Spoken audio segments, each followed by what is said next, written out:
नमस्ते. मैत्रीबोधच्या परिवर्तनाच्या या शाळेत आपल्या सगळ्यांचं स्वागत आहे. आपण किती बनावटी आहोत, किती नकली आहोत, की आपण एक खोटे व्यक्ती म्हणून समाजात वावरत असतो. तुम्ही पाहाल असं एक बनावटी पती, पत्नी, मुलं, भाऊ, बहीण, मित्र, परिवार कुठेतरी तो एक खोटारडेपणा असतो. तर कसा तो मी तुम्हाला सांगतो, की आपण आपल्या आतमध्ये जे आहे, ते आपण दाखवतच नाही. बाहेरून कुठला तरी वेगळाच एक नकली मास्क आहे आणि त्याच मास्कच्या थ्रू आपण, खोट्या चेहऱ्याच्या थ्रू आपण लोकांपर्यंत आपल्या भावना पोहोचवण्याचा प्रयत्न करतो. म्हणजे असं की जो दुर्गुण आहे किंवा वाईट गुण आहेत आपल्या आतमध्ये, ते लपवून ठेवायचे. आणि आपण थोडं जरी चांगलं केलं, ते थोडंसं वाढवून सांगणे किंवा काहीच नाही जरी नाही केलं, ते पण सांगणे. मग कुठेतरी असं वाटतंय, की आपण बनावटी आहोत. खरे नाही आहोत. जो पण भाव आपल्या आतमध्ये आहे, तो लोकांपर्यंत पोहोचतच नाही किंवा लोकांना तो दिसतच नाही.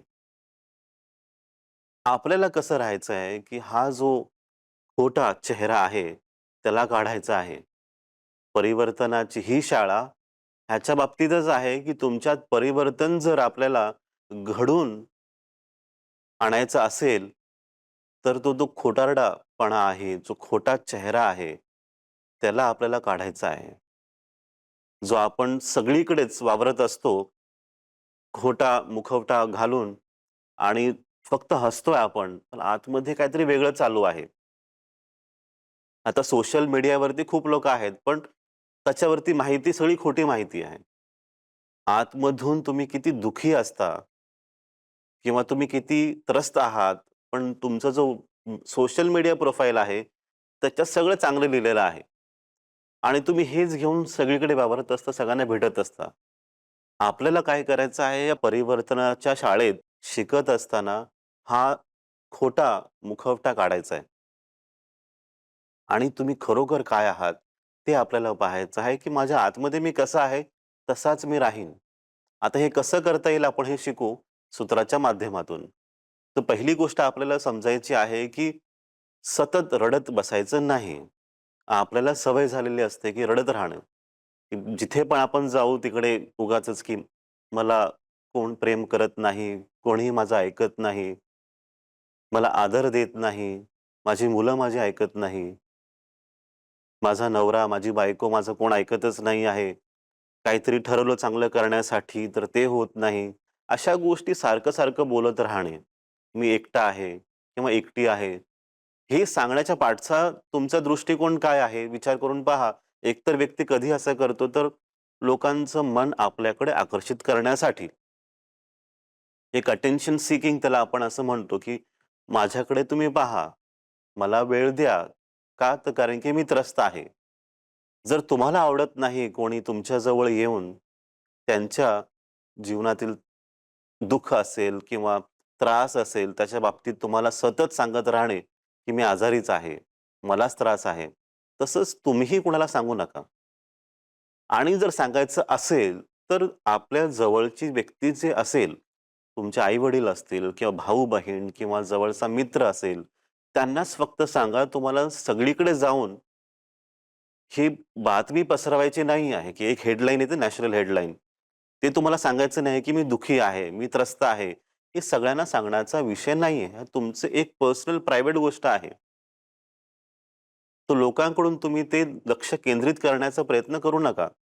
लोकं तुम्हाला प्रेम करतील, जर तुम्हाला असा समज असेल, तर तो काढून टाका. लोकं तुमच्यावर दया करतील, पण प्रेम नाही करणार. हे नेहमी लक्षात ठेवा. तुम्ही जसे आहात तसेच राहा, पण सतत रडत बसू नका. दुसरी गोष्ट आहे, की आपण इथे महान बनण्याचा प्रयत्न नाही करत आहोत. ह्या परिवर्तनाच्या शाळेत तुम्ही जेव्हा शिकत असता, तेव्हा आपण एक मोठे महान व्यक्ती बनणार आहोत का? तर नाही. आपण एक साधारण मनुष्य बनणार आहोत. इतकंच लक्ष ठेवा. जसं एका चांगल्या व्यक्तीला समाजात राहायचं असतं, त्याच अवस्थेचं एक आपण नवीन निर्माण करत आहोत आपल्या आतमध्ये. तर तुम्ही महान बनणार आहात का? तर सोडून द्या. तुम्ही अचानक असं तुम्हाला वाटत असेल, की मी आध्यात्मिक झालो, तर आता मला कुणावरती राग करायचा नाही आहे, चुकीचं आहे. मला कुणाला ओरडायचं नाही, चुकीचं आहे. मला सगळ्यांना क्षमा करायची आहे, हे पण चुकीचं आहे. मला दान, पुण्य करायचं आहे, हे पण चुकीचं आहे. जे तुमच्या आतमध्ये आहे, तेच तुम्हाला करायचं आहे. दाखवण्यासाठी नाही करायचं तुम्हाला. हे लक्षात ठेवा तुम्ही सगळ्यांनी. तर आपण काय करत आहोत, की महान बनत नाही आहोत. आपण एक साधारण, एक चांगला व्यक्ती बनण्याचा प्रयत्न करतोय. तिसरी शेवटची महत्त्वाची गोष्ट, की आपण कोणाची कॉपी नाही बनत आहोत. प्रती नाही आपण बनत आहोत. आपण ओरिजिनल आहोत, तर आपण तसंच राहावं. तुम्ही असली आहात, तर असलीच राहावं. नक्कल आपल्याला करायची नाही. कितीही जरी तुम्ही कॉपी केली कोणाचीही, तरी तुम्ही ओरिजिनल कधीच बनू शकत नाही त्या व्यक्तीप्रमाणे. तुम्ही जसे आहात आतमध्ये तसंच राहणे, हेच खरोखर एक आध्यात्मिक अवस्था आहे. तुम्हाला त्याच्याबरोबरच राहावं लागतं. तर आपण प्रती नाही बनणार आहोत. ही जी आपली खोटी ओळख आहे, त्याला आपल्याला सोडून द्यायचं आहे. त्याचा त्याग करायचा आहे आणि तुमची जी खरी ओळख आहे, सत्य स्वरूप त्याला पकडायचं आहे. आणि ते कसं पकडणार आपण? तर प्रेमाने.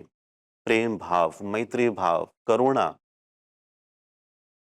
ह्या भावनेच्या द्वारेच आपण त्या सत्य स्वरूपापर्यंत पोहोचू शकतो. तर सूत्र आपल्याला आज काय सांगत आहे?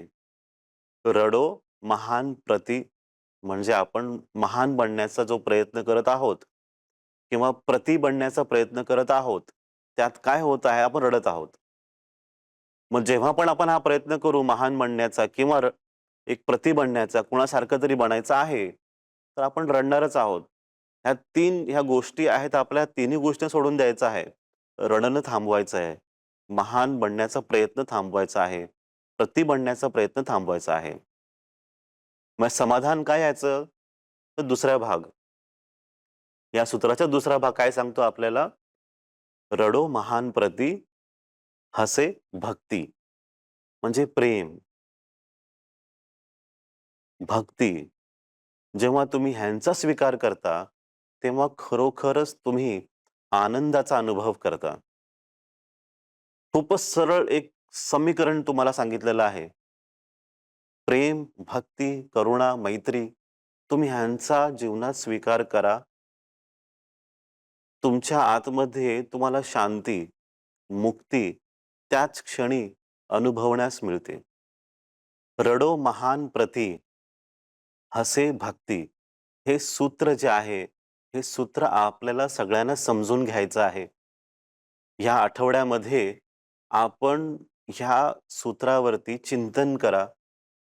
तुमच्या मित्रपरिवारांबरोबर बसून त्याच्या बाबतीत तुम्ही डिस्कस करा आणि तुम्हाला काही प्रश्न असतील या सूत्रावरती, तर नक्कीच आम्हाला विचारा. पुढच्या आठवड्यात आपण पुन्हा एकदा एक नवीन विचार घेऊन, नवीन सूत्र घेऊन भेटू. आपल्या सगळ्यांचंच मंगल हो, आपल्या सगळ्यांचंच कल्याण हो. नमस्ते.